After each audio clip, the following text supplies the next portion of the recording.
ఈ పక్క day wise menu board పెట్టారా? అవును సార్. ఆ మెనూ ఫాలో అవుతున్నారా? అవుతున్నారు సార్. ఏంటి చూద్దాం. తాగుతూ ఇట్రండి.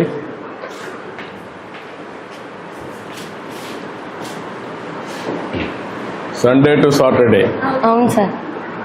బ్రేక్ఫాస్ట్, స్నాక్ కూడా ఇస్తారా మీకు? ఇస్తారు సార్. చిక్కీ ఇస్తారు. చిక్కీ ఎవ్రీడే ఒకే చిక్కీ ఇస్తారా, వేరే రకాలు ఇస్తారా? ఒకటే చిక్కీ ఇస్తారు.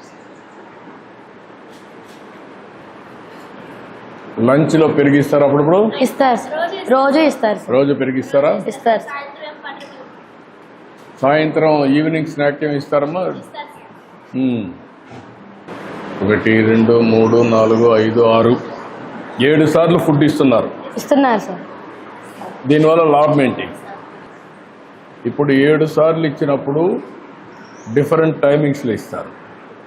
స్మాల్ డోస్ కింద న్యూట్రిషియస్ ఫుడ్ డిఫరెంట్ టైమ్స్లో ఇస్తే దానివల్ల మీ ఆరోగ్యం బాగుంటుంది. ఒకేసారి ఇచ్చారు మీకు, దానివల్ల గ్లూకోజ్ పెరిగిపోతుంది, దానివల్ల ఆరోగ్యానికి అర్థం ఉండదు. అందుకే 7 సార్లు ఇచ్చే స్మాల్ ఫుడ్ అంతా, అంటే డిఫరెంట్ టైమ్స్లో డిఫరెంట్ ఫుడ్ ఇస్తున్నారు. ఇది మీ ఆరోగ్యాన్ని, మీ గ్రోత్ని బాగా పెంచుతుంది. మీకు కూడా ఫోకస్ వస్తుంది.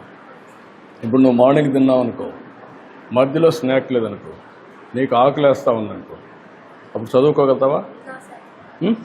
చదువు రాదు కదా. అప్పుడు ఒక స్నాక్ తిన్నావు అనుకో, మళ్ళీ నీకు ఆకలి, మైండ్ ఎప్పుడు సబ్జెక్ట్ మీద ఫోకస్ ఉంటుంది. ఆ విధంగా నువ్వు చూస్తే 7 సార్లు మీరు కరెక్ట్గా రాత్రి కష్టపడతారు, భోంచేసేస్తారు, మళ్ళీ కాస్త చదువుకుంటారు. నిద్రపోయేటప్పుడు ఒక ఫ్రూట్ తినేసి పడుకుంటే ప్రశాంతంగా నిద్ర వస్తారు. అది మెయిన్గా. దానికోసం ఇవన్నీ కూడా ఒక సైంటిఫిక్గా ఇస్తున్నారు. దీన్ని ఇంకా బాగా చేస్తున్నారు. దీన్ని ఇంకా బాగా చేసేందుకు అవకాశాలు ఉన్నాయి. Very happy. Good. Thank you అమ్మా. మంచిదమ్మా. ఇంకేమైనా చెప్పాలా మీరు?